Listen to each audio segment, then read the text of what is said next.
Wow. So I'll be upfront. I am having internet connection problems today. So StreamYard is supposed to buffer. So we'll see how that goes. But welcome to everybody on Instagram is down here, and the rest of you are up there.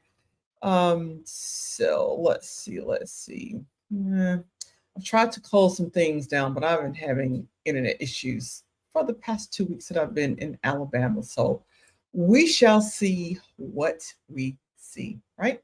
But anyway, thank you for joining me. And if this is your first time meeting me, I'm Dr. Twanna Carter, and I am a career coach who empowers stressed, busy Black professional women to overcome imposter syndrome, self criticism, and doubt. And I do this by coaching them to manage their stress so that they can find peace of mind and focus on excelling in their careers. And so, let's see what we did there. Trying to move some things around. Uh, should still be on. At least for you, you probably don't see my screen popping off and on. But let me say that if you are seeing me on YouTube, be sure to hit that subscribe button, okay?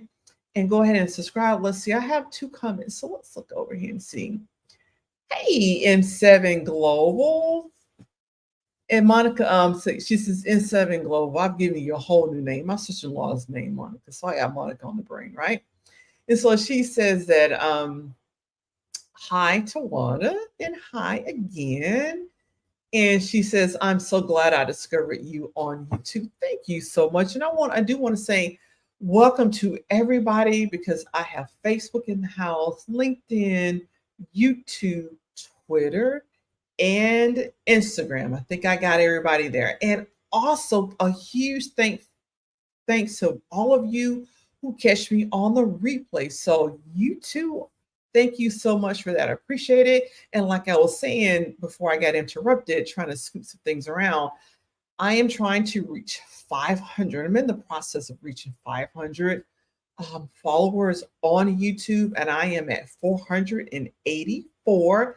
Thank you to the 131 or so people since July, August, who have followed me, and I'm trying to reach 500. So if you haven't followed me yet, go ahead and hit that button and subscribe, and then tap that bell so that you get a notification anytime I go live or drop a new video. So welcome, welcome, welcome. And again, I'm Dr. Twanna, and today we're talking about building a resilient career mindset.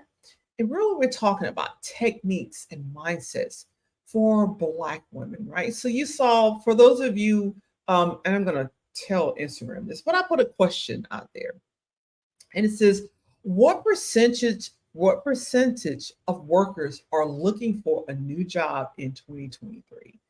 Right. And so it says place your bets in the comments. So I'm gonna check the comments and see, are you placing your bets in the comments? About what percentage do you think?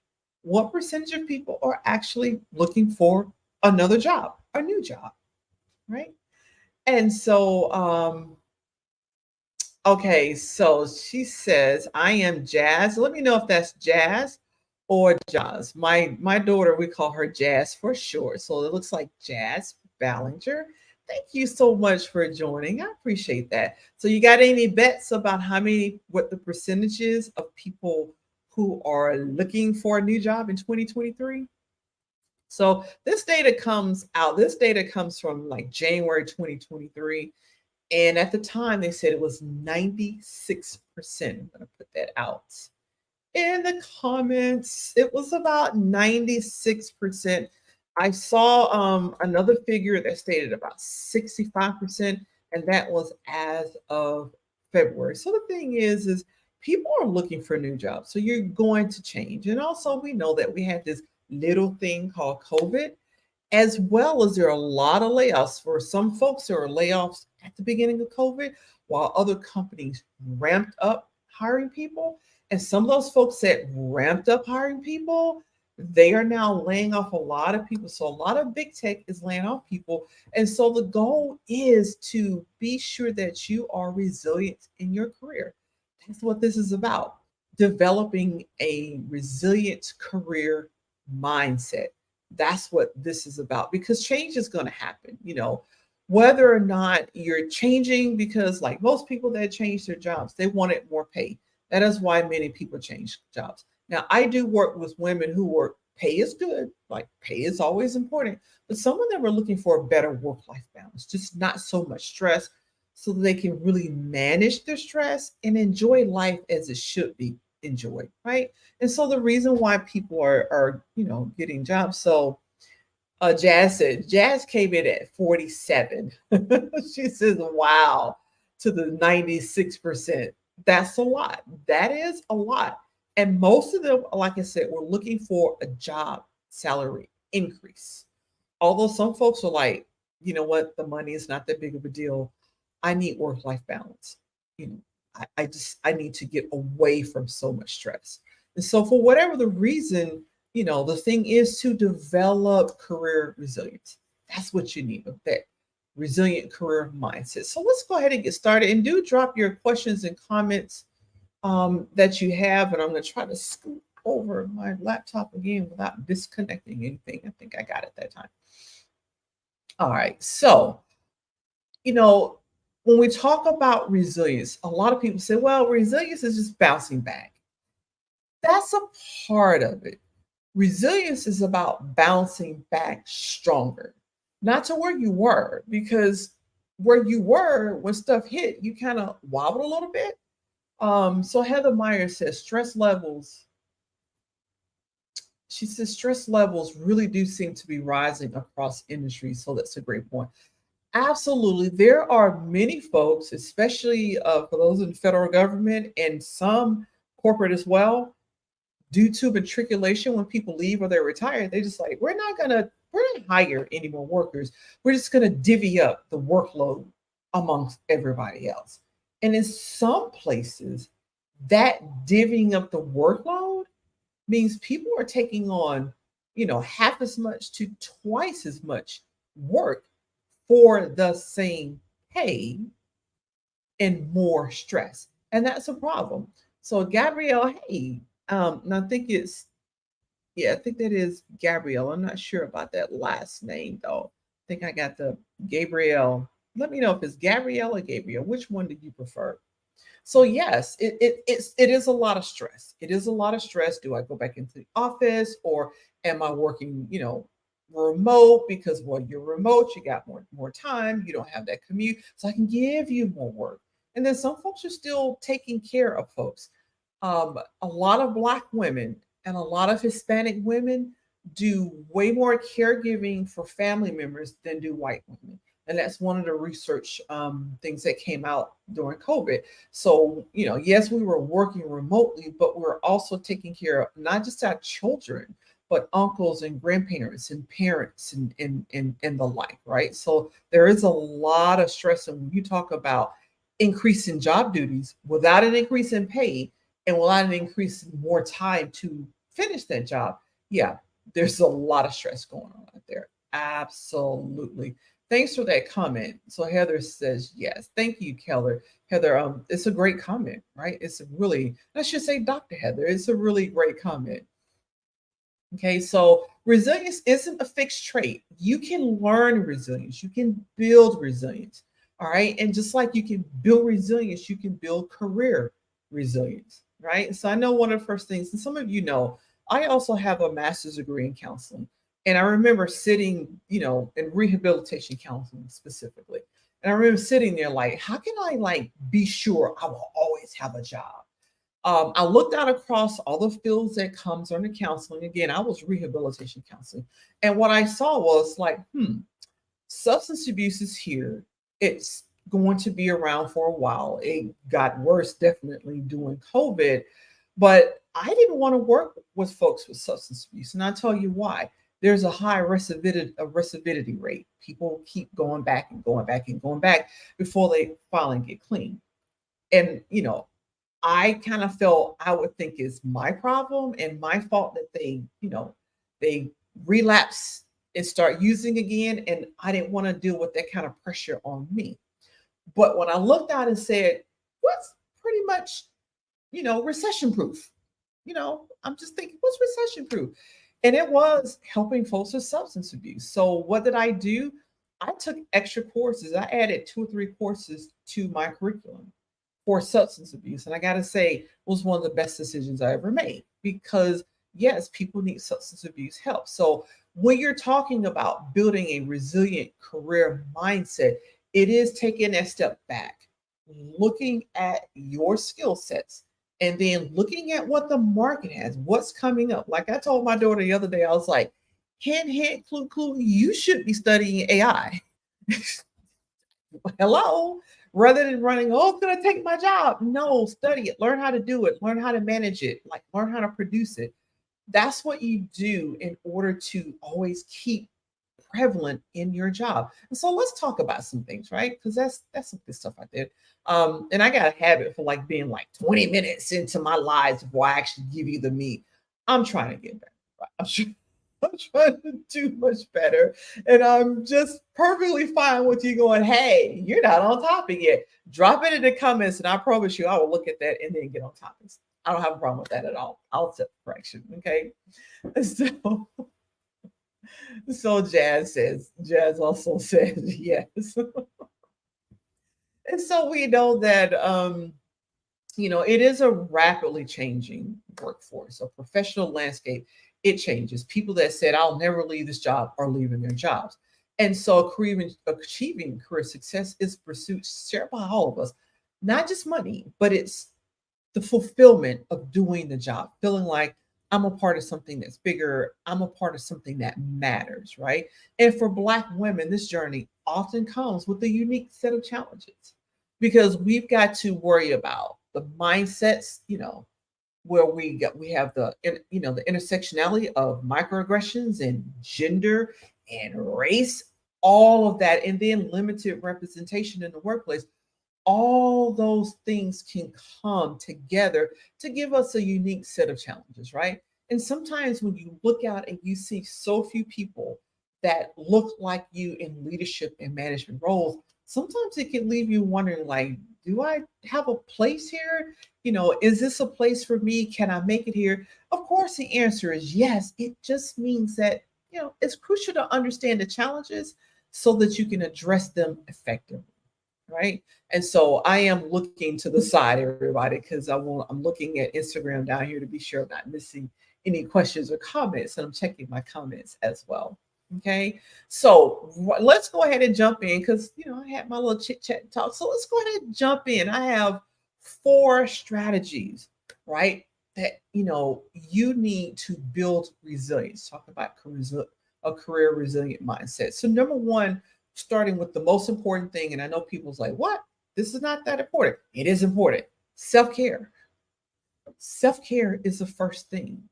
It is a must. Why? Because no job is worth your mental health or your physical health, right? At the end of the day, stress breaks down the body. It causes autoimmune diseases, auto being self-immune, right? Your body, when you produce these chemicals, it is actually attacking your body. Stress causes, diabetes, fibromyalgia, arthritis, hypertension. It is also linked to cancer. That's why you need to manage stress. And how do you do that? By doing self-care. And I did notice I put that first, not all the other stuff. The other stuff is great, but you do need to manage self-care because too many of us have been told that self-care is selfish, and it is not. 2 different things, right?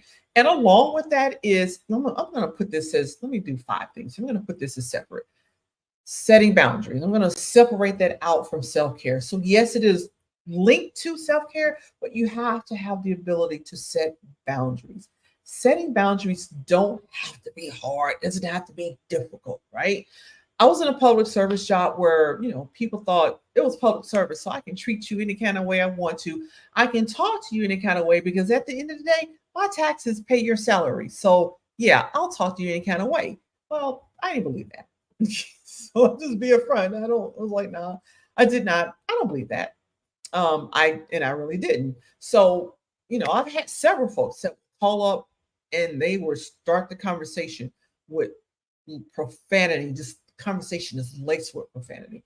And I would always be very calm. And my boundary was I don't tolerate being spoken to like that. That's a boundary. Like I said, boundaries are not hard. Sometimes people making it be hard, like you gotta drag things into place to put you don't. Very clearly, my boundary was I don't tolerate being spoken to in this manner. Right. And pretty much it was a you a public servant. Yes, if you continue speaking to me in this manner, I won't hang up. You a public servant. Okay. They continue speaking to me in that manner. And I introduced him to my friend, Mr. Click, because I hung up on them. And I hung up on several people. And then I called and reported myself to my boss. If they call you and say that I hung up, they're exactly right. That's exactly what I did because I don't tolerate being treated in this manner. They're like, okay, Twanna, right? But I got to tell you, not a one of them ever called my boss and reported me for hanging up on them because they knew they were wrong. Boundaries don't have to be hard. State what you don't tolerate or how it's affecting you, what you don't do. If they keep going, give them a consequence. And then the hardest part for most people in setting boundaries, you got to follow through with the consequence, right? You have to follow through. So Jazz says, thank you for this. I do a lot of work with my clients on boundaries because a lot of us don't. A lot of folks are like me. I have social anxiety. I am a recovering people pleaser. Okay. And it was hard setting boundaries. And when you don't set boundaries, people walk over you. They assign you work. They assign you way more work than you need, and um, they don't compensate you for that. Okay. So yeah, I'm not sure what's going on with tarot designer here. Um, yeah, I'm gonna put them in a timeout corner because I don't know what they're talking about. So there we go.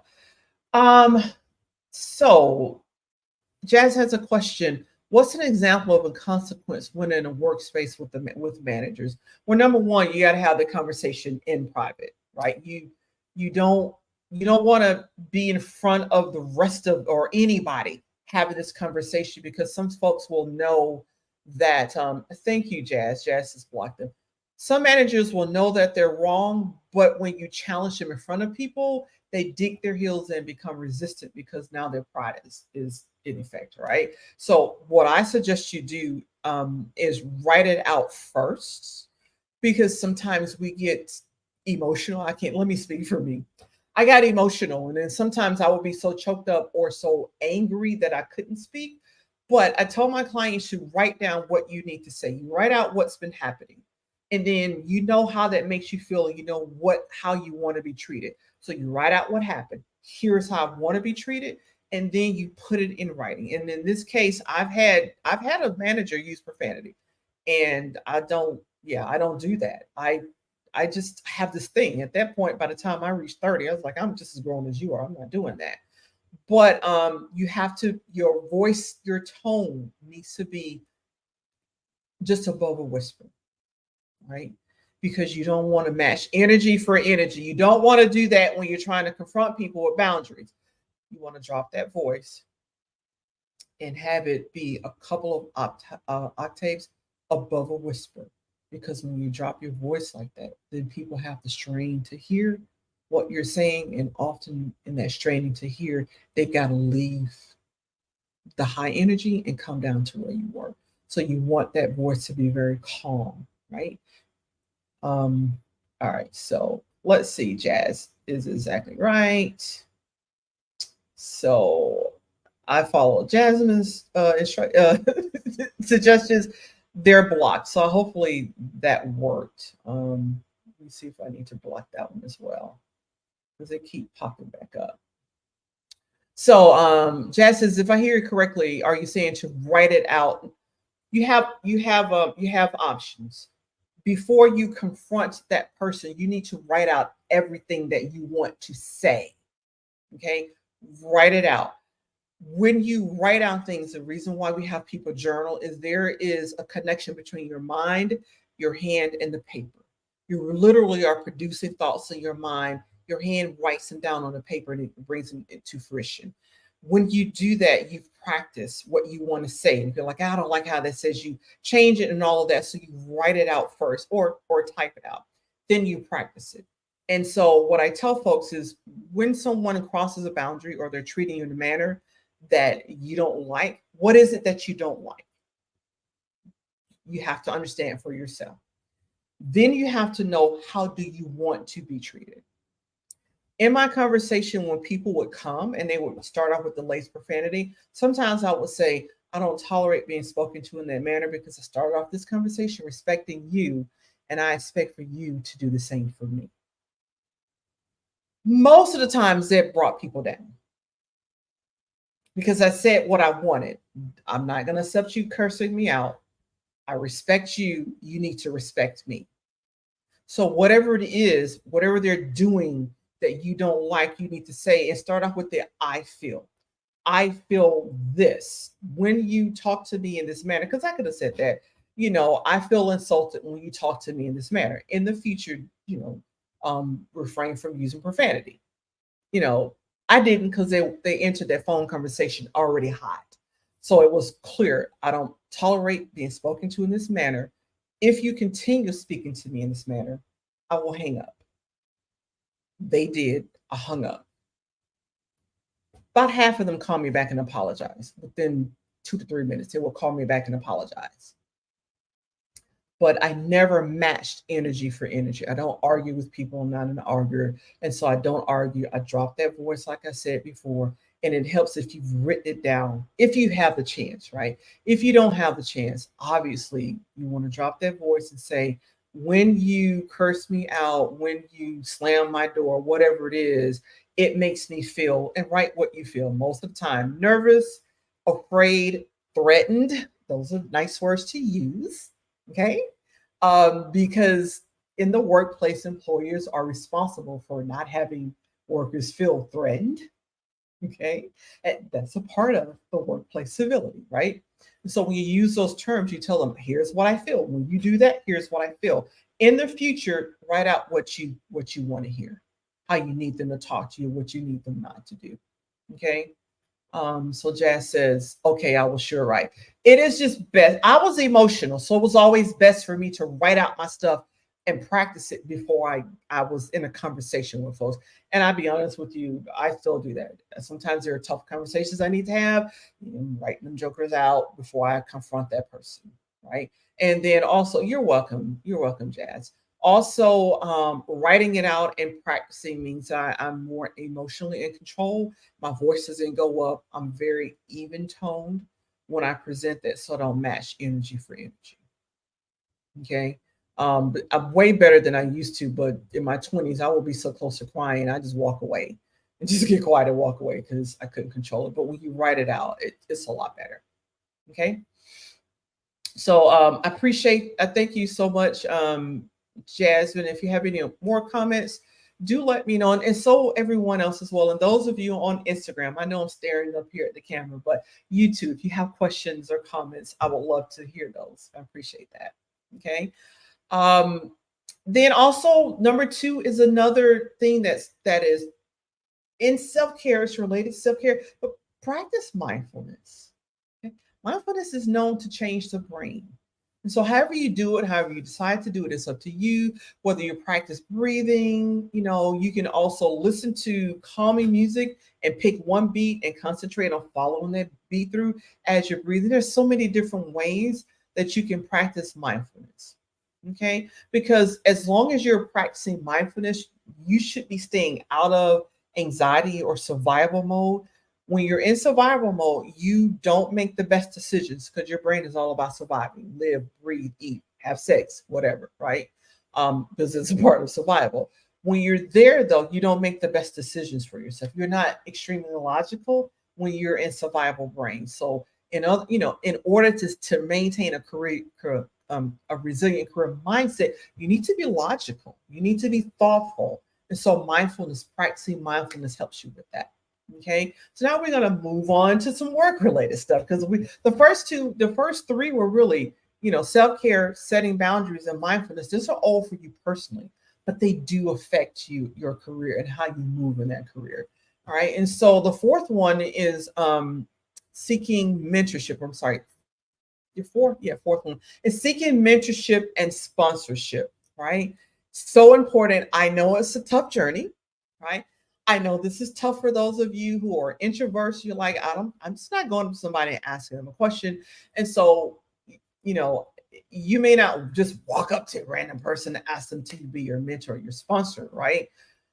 But you're going to have to write that out, practice that conversation, start networking with folks and able to do that. Okay. The more people that you network with, that you connect with, that and you can connect with them one-on-one. You don't have to connect with 50 people at one time, but you connect with them one-on-one, establish a relationship. And by relationship, that means you give and you receive.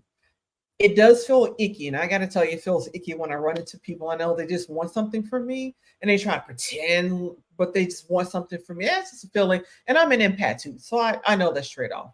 And many of you who are introverts, that's why you feel icky about networking, because you think you got to go in and ask people for things. First, give value first.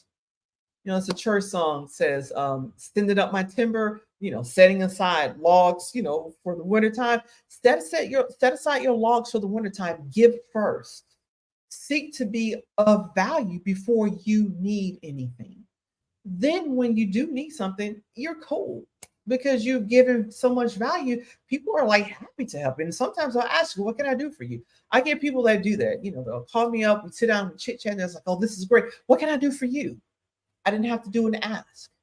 Don't really need anything a lot of times, but if I needed it, I didn't have to do the ask. They asked me. Okay. So any questions or concerns? Because I know a lot of folks have problems connecting because they're introverts. It's like, I don't do superficial. And I'll be honest with you, I really don't like superficial either. I prefer much deeper relationships with folks. And you do that by connecting, right? You can connect over coffee, virtual coffee. You can even send people, right? You can send them, a $5 gift card to buy coffee and sit down and have a chat, or you can meet them in person. Do it one by one, one-on-one, and do it for how you feel comfortable. Okay. And so I've had clients that said, I'm not doing that. I'm not doing that. And, going through coaching and everything. And they actually did. And they were so shocked at work because they actually end up finding jobs through the people I network with. So definitely seek mentorship and sponsorship. Sometimes your mentor can become your sponsor because they know you, they like you, they trust you, and you've proven yourself to them. They don't mind becoming your sponsor. And so, yeah, I know it's a tough journey, but start small. Start with what you're comfortable with. You do have to move out of the comfort zone, though. I'll say that. And then lastly is continuous learning. See if your job will send you to take classes and courses. If not, you pay for them. It's your learning and you're responsible for that. I remember running into someone that was angry that, the employer promised them all these training and all these courses, and then they reneged. And so the person been sitting there, I don't know, 5-6 years, still angry. No classes, but still angry. And I was like, you kind of been at your job long enough to pay for 4 or 5 of those classes yourself. It was well received because they were kind of like,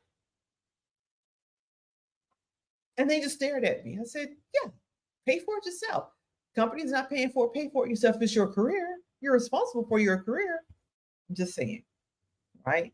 And so these strategies, all 5 of these strategies are essential to boost or bolster your resilience in the professional world. Okay. And let's talk a little bit about cultivating a positive mindset, right? Believe in yourself, reframe those challenges, embrace failure, and you need to also, I would suggest, embrace positive self-talk. These are key elements of cultivating a positive mindset, right? Because a positive mindset is a game changer in your career journey. However, cultivating a positive mindset is not synonymous with the something not being compensated for your value. So they're not the same thing.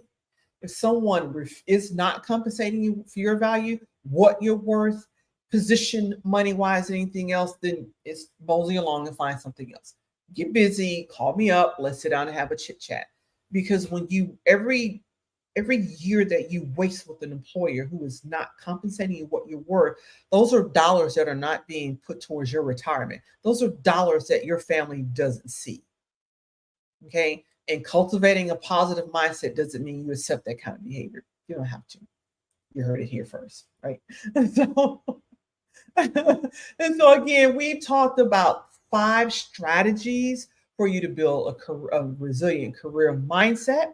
And before we wrap up, I do want to hear from you if you have any more questions.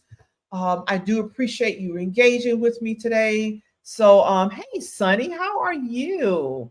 I hadn't heard from you in a minute. It's good to have you jumping on, right? And as well, if you have questions or comments, go ahead and drop those in the comments for me. The thing is use this insight and put it into action, right? Put it into action now so that you can be empowered on your professional journey. So I'm going to take a little cruise here. Be sure I haven't missed any comments. Yep, yep, yep. And so again, I want to say thank you, thank you, thank you for joining me live. Thank you for those who catch the replay, and a huge thank you for those who gave me the feedback and back and forth. And thanks, Jazz, for that suggestion to block whoever that was that I had to block, because that was a hot mess. So don't forget to like this video if you liked it, and comment, as well as subscribe to my YouTube channel. Again, I'm at 484. Huge thank you to the 131 people who've followed me since, I think, August, at the beginning of August. Thank you for that. Stay resilient on your career path. And until next time, take care.